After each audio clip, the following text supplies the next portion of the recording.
There has been a marked move to the right with regard to the political spectrum in this country, and indeed worldwide. This is perhaps best demonstrated by the use of the term centre-right to describe the current Conservative Party, and centre-left for their opposition, the Labour Party. Based upon the continuum described in my last video, I hope in this video to accurately position the political parties in Britain with regard to their politico-economic ideology.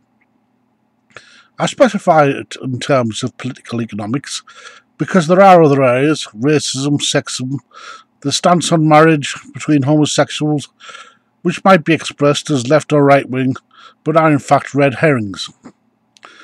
In days past, when tracking dogs, it was practice to use a strong-smelling fish, a red herring, which would be pulled across the scent trace left by the intended quarry.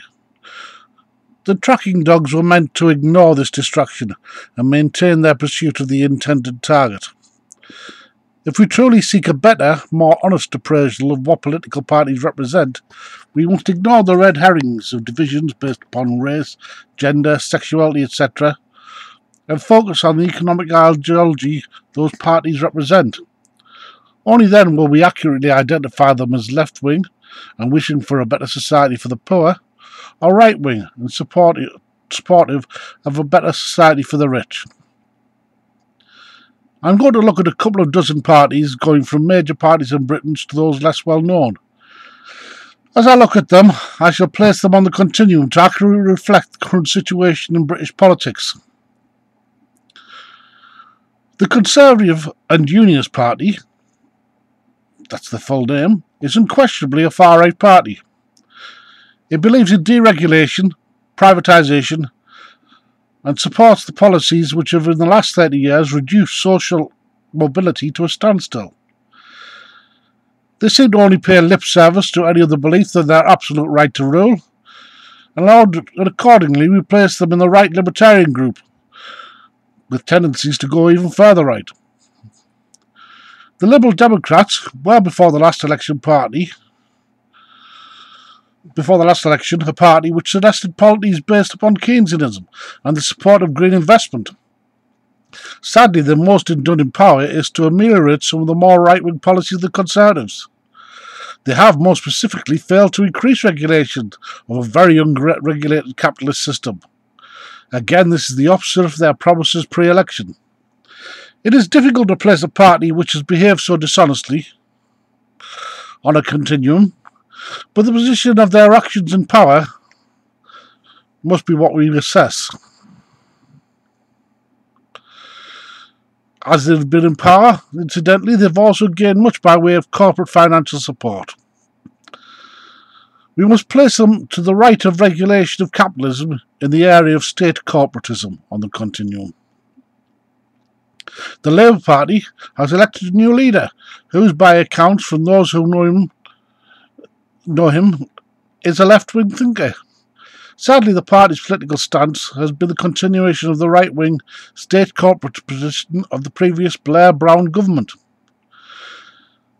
They have been unusually silent on many issues, and when they have spoken out on issues such as welfare reform, it's been to indicate a desire not only to follow the abusive mistreatment of the disabled caused by such reforms, but to carry them out in what is termed as a more smooth fashion, and to complain that they haven't been done quick enough.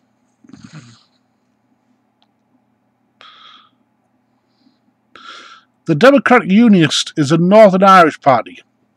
Any Northern Irish party with Unionist in their name will have a tendency towards maintaining the status of Northern Ireland as part of the United Kingdom.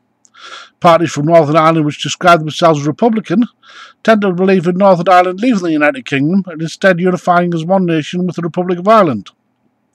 Unionists tend to be Protestants, Republicans tend to be Catholics. The Democratic Unionist is a right-wing party with corporate links. It has recently expressed opinions that business should be free and encouraged. It's probably best placed somewhere between regulated capitalism and state corporatism. The Scottish National Party often cites its socialist credentials. They argue these, along with the main aim of an independent Scotland. In fact, their policies tend towards state investment in encouraging business, as well as providing a proper social structure. They are a difficult opposition, though on the basis of their actions in the Scottish Assembly, they seem to be the furthest left so far, and to be liberal in the original sense with a strong state socialist ideology. Perhaps state capitalist in terms of a desire for state investment and controls. I therefore believe they lie between state capitalist and liberal on the left side of the continuum. Sinn Féin are the political wing of the IRA and an Irish Republican Party in Northern Ireland. We ignore any discussion about IRA as a terrorist organisation or freedom fighters, depending upon a person's viewpoint. We'll focus on their policies, and their policies appear to be clearly state capitalist, with the state functioning to redistribute wealth, encouraging small business and provide the needs of the citizenry. Plaid Cymru, the Welsh National Party, have an independent Wales as their main aim. They have the shadow ministers for economics and health in Wales amongst their number. Those two people have, in turn, expressed a support for business and less regulation, and the other, support for fair charging of patients, with what is described as more choice, all pointing towards right libertarianism.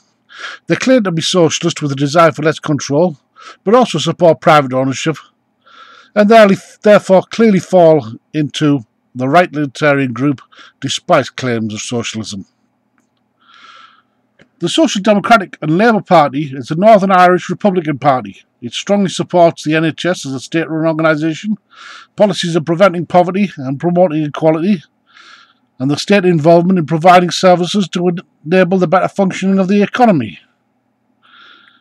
It stops short of suggesting state investment and control of private businesses, and certainly falls within the sphere of state socialism, or traditional liberal in its ideology.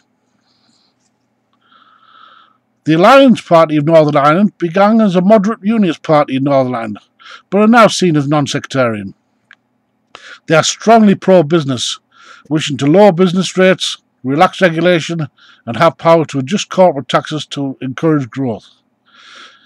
In the political economic sphere, they are somewhere between state corporatist and right libertarian. The Green Party of England and Wales have in recent times had spokespeople on TV admitting the need to reduce the deficit. This is an odd position, since the people who formulate their policies have clearly an understanding of modern monetary theory, and it is more unusual for a politician to claim left-wing regulations when right-wing than the other way around. They have a clear position on the political economic continuum from their policies, clearly stated through their manifesto, and that is as egalitarian and supporters of a guaranteed minimum income economy. The Respect Party was formed by former Labour Party MP George Galloway, who had been expelled from the Labour Party for his anti-war stance, which was seen as an opposition to the Labour Prime Minister Tony Blair. Respect are firmly state socialist in their ideology, perhaps with leanings towards state corporatist. The Ulster Unionist Party, a Northern Ireland Unionist Party who remain in electoral alliance with the Conservative Party, despite having lost their last MP. They are in strong electoral alliance with the Conservative Party because they share similar ideals. They are right libertarian. The Scottish Green Party believe in strong state support for green initiatives and state investment. They are state capitalist. NI21 is a Northern Ireland party which, while claiming to be non-sectarian, is explicitly unionist. It explicitly states it wishes to remain part of the United Kingdom. It is pro-business, desiring a stronger private sector with a reduced state sector, better partnership with business and a reduction of regulations. It is somewhere in the crowded area between state corporatist and right libertarian. The Green Party in Northern Ireland is, as you'd expect, primarily focused on issues of the environment. They tend towards wanting a regulated form of capitalism and a form of state socialism. The position between these of a conservatism, in the original sense of the word, perhaps suits them. They have clearly stated their belief in the status quo, other than issues regarding the environment. They are traditional conservative in their stance. Traditional Unionist Voice is the Northern Ireland Unionist Party. Like many who claim traditional values, its policies appear to be right libertarian. The UK Independence Party is a far-right party which often portrays itself as interested in the wants and needs of the lower classes. It is a party set up to leave the European Union, which cites immigration as its main concern.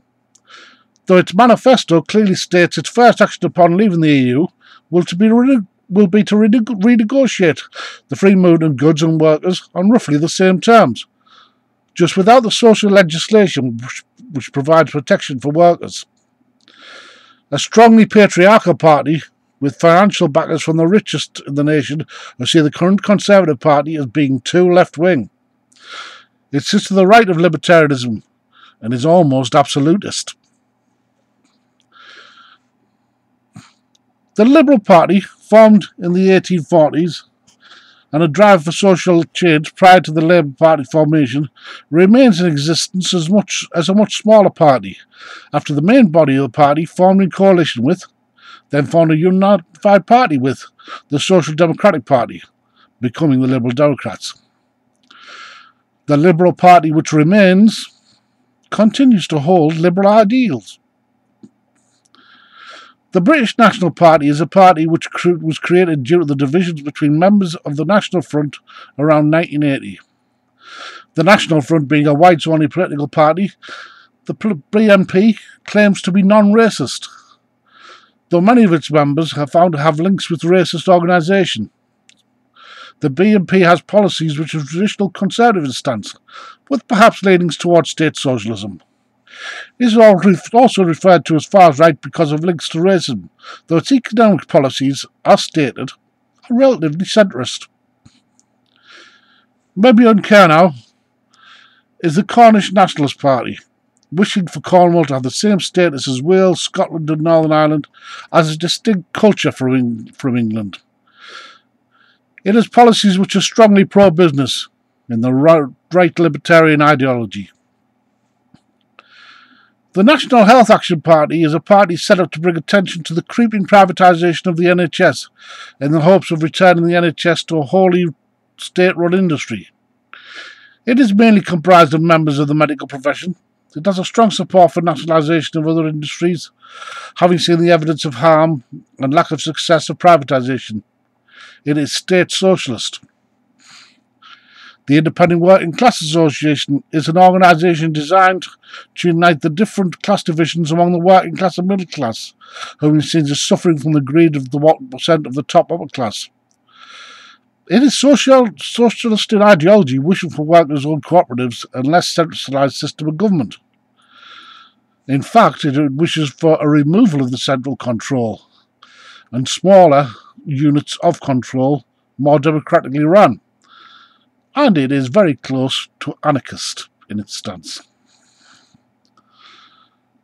The British National Front is a whites-only party which strongly opposes immigration and desires forced repatriation of non-whites. It was popular in a small way during the 1970s and retains a small degree of residual support among hardline racists, the main body of support having defected to UKIP and the BNP. These policies are state corporatist in the fascist model, and it manages to be both racist and far-right. The Communist Party of Britain is perhaps the major communist party in the UK. There are many divisions among socialists and communists, and many socialist/communist parties. It is, in fact, communist, as the name suggests. Some of the other parties which name themselves communists or socialists bear the name without an ideology, but the Communist Party of Britain is a communist party. I apologise to those people who are members of parties outside this group, but it's my opinion that this is inclusive of any party with any form of political sway in Britain. No apologies to those who think your party is unfairly categorised. This is an accurate reflection of the current policies. If you don't like it, change your party's policies or change to another party. I hope it has been some help to those who wish to more closely assess the genuine position of political parties.